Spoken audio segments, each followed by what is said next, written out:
আসসালামু আলাইকুম, বিসমিল্লাহ অ্যাগ্রোনের পক্ষ থেকে সবাইকে স্বাগতম।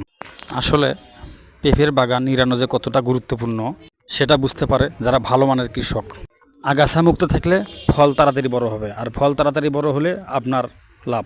বাগানে আগাছা মুক্ত থাকলে আপনার ফল তাড়াতাড়ি বড় হবে, তখনই পেঁপে পাক ধরবে আর হারভেস্ট করতে পারবেন। যত তাড়াতাড়ি হারভেস্ট করতে পারবেন তত ভালো বাজার মূল্য পাবেন। বর্তমানে পেঁপের বাজার মূল্য ৩২০০ টাকা মন, কোনো কোনো জায়গায় ৪,০০০ টাকা মনও আছে। বাগানে এত পরিমাণ ফল ধরছে যে আমার ছেলে বাড়িতে থাকতেই চায় না, সে ঘন ঘন বাগানে চলে আসে। মাঝখানে খাওয়া দাওয়ার বিরতি দেওয়া হলো।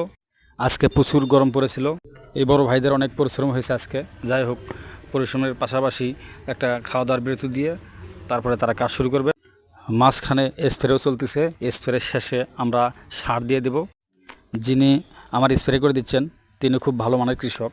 আসলে পরিচর্যা ভালো হলে ফলও ভালো হবে, এটাই স্বাভাবিক। যেখানে লাখ টাকা ইনকাম করবেন সেখানে তো অবশ্যই খরচ করতে হবে। আপনি যেখানেই বাগান করেন না কেন, জাত ভালো হতে হবে। গাছের জাত যদি ভালো হয় তাহলে আপনি অবশ্যই লাভবান হতে পারবেন। এটা একটি গাছ থেকে 3টি মাথা হয়েছে, 3টি মাথাতেই